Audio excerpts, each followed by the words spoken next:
I was debating whether to write this or not. It's a very personal story that has left me seriously traumatized. But I decided it was time to share my story with other people. I used to live in a rather large house in Tennessee. I won't specify exactly where for obvious reasons. My best friend, whom we'll call Susie for the duration of the story, invited me to her house as her parents had gone away on a trip to Spain and left me in charge. We were about 17 years old when the story took place, almost adults but not quite. Susie had a much nicer house than mine. My estate is divided between upper class and middle class, and since her dad was a lawyer and her mom was a surgeon, it was clear which part she lived in. Early July, we were on summer holidays, so the idea of hanging out in a massive house with my best friend sounded like the best idea ever, making the events that followed very unfortunate. So, an advantage to her house, which later turned out to be a huge disadvantage, was that her house was away from all the other houses. It really was one of the nicest houses in the estate. It looked over a rather large man-made lake, so you could look at it from the kitchen, making for a spectacular place to eat breakfast. So anyways, I tell my mom, and she's a bit hesitant at the start, like any mom would be, but she let me because I was almost 18 and generally my estate was pretty safe. There was 24-hour security at the entrance and all the houses had alarms. There was almost no cases of robbery or attacks ever. The events left the entire community feeling scared, and it's never been the same since. But enough of the present, back to the story. So, the first night was a typical girls' night. We ate pizza, we watched Netflix, and we just chilled out. Eventually we went to bed. However, it only took one day before we made a really, really stupid mistake. We decided to go on Tinder and see if we can find any boys to hook up with. That sounds like a great idea, doesn't it? See, it all started when we were talking about boys and the idea of sex. Both me and Susie were virgins, so the idea of sex was something we really wanted to explore. You hear all these horror stories about online dating, but you don't think that they would actually happen to you in real life. You feel immune almost. So, both me and Susie found a guy. Susie was really into lean, muscular boys. Steve was just that, at least from his profile. I must say, in his profile he did look very attractive. He did have a strange bio though. I don't remember exactly what it said. It's a very long time ago. But I do remember thinking that it was strange and creepy. But Susie found it funny, so I shrugged it off. There was nothing in particular that made alarm bells go off in my head. If anything, I was really excited. The boy who I chose was called Alex. He looked sweet. He had baby blue eyes, really good bio, and he just seemed really nice. I would 100% prefer a boy who was nice rather than one who's ripped. We each had a good conversation and we stayed up talking to them all night. The next Saturday morning we decided to invite them both over on a double date. We told them in advance, of course, and they agreed, so we were excited. Me and Susie prepared dinner and she got a message that Steve was going to be late. We continued, got dressed up, put on each other's clothes and makeup, and then drank from the parents' minibar. Then I heard a knock on the door, decided to go open it, and there he was, Alex. He looked even more cute than he did in his pictures, which is rare. We told him Steve would be late and that we would eat when he arrives, and he politely agreed. Susie encouraged us to go upstairs to her room while she waited for Steve, and we agreed. We actually made out rather soon because I was a bit tipsy and he was just so cute. But then we stopped and decided to have a deep, meaningful conversation. It was around 8 p.m. It was dark outside at this stage. Everything was going great, but all of a sudden, and without warning, all the power went out. Me and Alex looked at each other, confused, in total darkness. "What's going on?" Alex said. I headed over to the window and discovered that all the houses in the distance still had power. It was just this house, which is strange enough.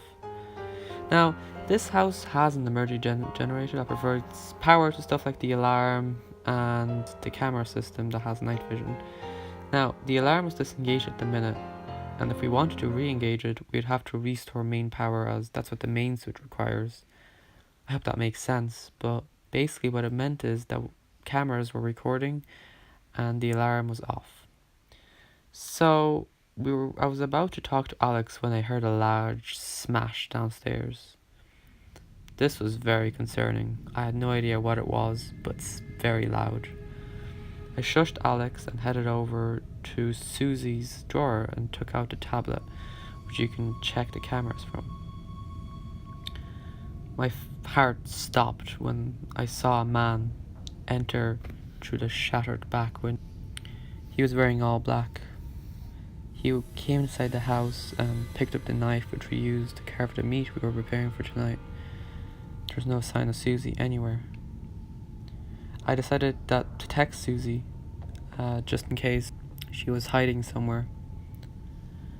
I sent a text and my heart sank as I heard the message tone echo throughout the house.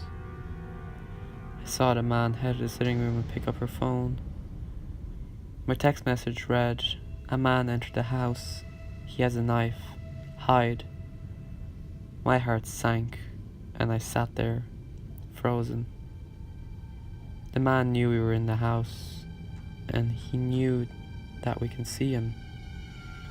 This was so horrifying, it's so hard to explain how I truly felt. We were running out of time and fast. I know I need to be calm, and thankfully so did Alex. He grabbed my hand and I whispered that we need to go to her parents' room as there's a big walk-in closet we can hide in. It would be near impossible to escape now. The only exit is downstairs and we were on the third story. We needed to hide and call the police. The advantage of the house with its size. It would be very hard to find someone who's hiding. We left her room and I also made sure to lock it to try and throw the man off.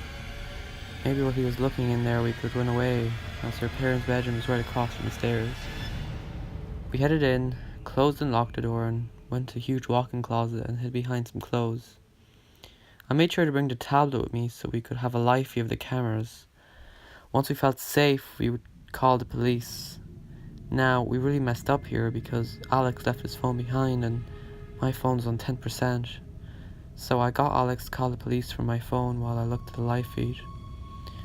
We tried to be as quiet as possible as to not give away our locations. The man was looking in every room on the second story. We explained the situation to the police and they said a police car would arrive soon and to stay on the line, but almost immediately after they said that, my phone died.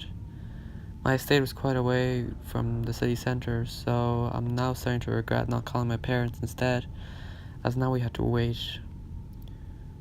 God knows how long that would take.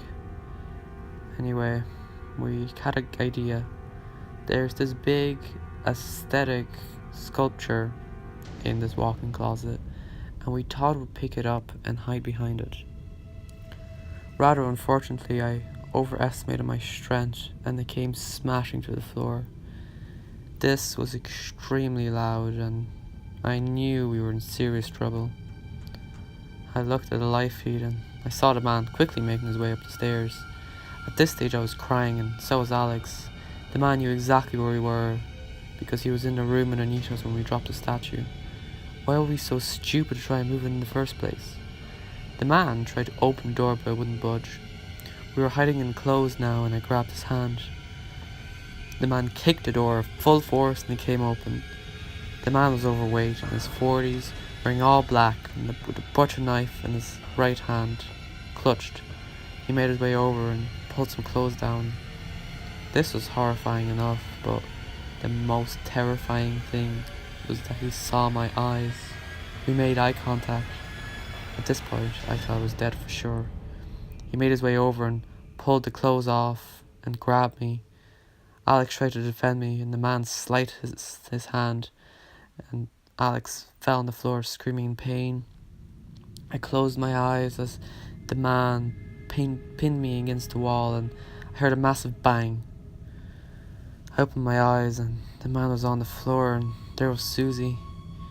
She hit the man hard with a baseball bat. I began to sob and hugged Susie and we made our way over to Alex, who was badly hurt and bleeding out. We made sure to wrap his hand in cloth to try and stop the bleeding. In about 2 minutes, the cops arrived. Alex was taken to hospital and the man died from head injury. Susie called her parents, who cancelled their holiday and made her way back, and they were back the next day. And Susie stayed in my house that night, and her house was sealed off by the police. There's not much to say after that. We don't know the exact details of how the man got past security, or how exactly he was planning to kill us, or if he was planning to take our bodies, or we don't really know much. He's dead now, and that's all I know, and I do not have any remorse for his death, and I'm so happy Susie did what she had to do. What you are probably wondering is where Susie was and how this came about. Well, Susie went down to the basement as she wanted to do the washing when the power went out. So she heard the windows shatter and she decided to wait downstairs in the basement, and she grabbed a bat when she heard a huge smash upstairs.